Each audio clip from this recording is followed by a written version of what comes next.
was a happy kid. He absolutely was. A charmer from day one. He'd get lost in those blue eyes. First for his good looks. He got away with things with those blue eyes. And then for his words. He was a smooth talker. Tom Bearson spent his life just a few miles from St. Cloud in Sartell. A certain sport would always occupy much of his time. Didn't matter what the weather was like, he would be out there. As a skilled ball handler, Tom helped lead the Sabres to their very first state tournament as a junior. He scored 1,000 career points before graduating this past spring.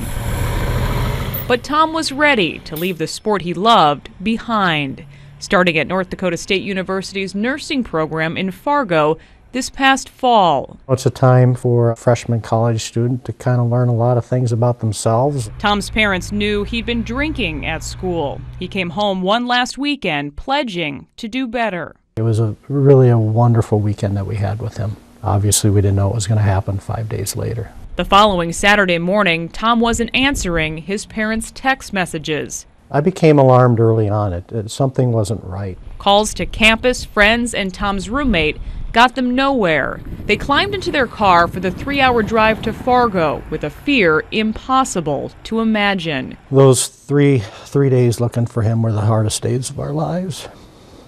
Police began piecing together where Tom was last seen. The longer that he was reported missing and there was no specific information, the more serious this became. Investigators now know Tom left his dorm room around 10 that Friday night.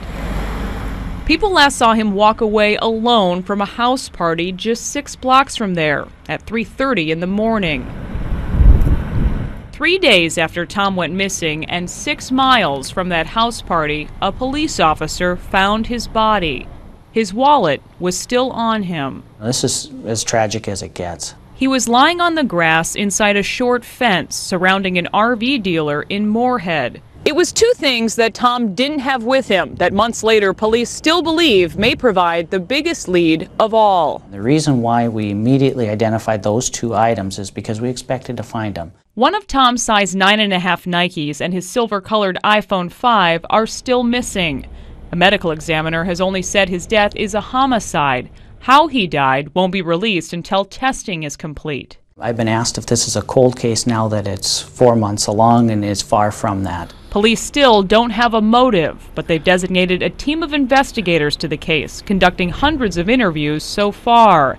Still staying in touch with Tom's family in Sartell, hoping to make the call with answers to them soon. The sooner the better. It's a lot easier if you picture that, like, where he is now is better and, like, no one's going to hurt him there. The days are still hard for Tom's family.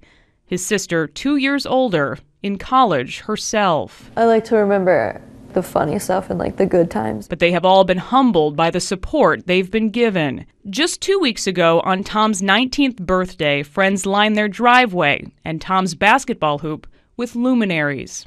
It was just so heartwarming to us to look outside and see that. Now, Greg and Debbie want all college students to learn from what happened to Tom, that safety should always be taken seriously.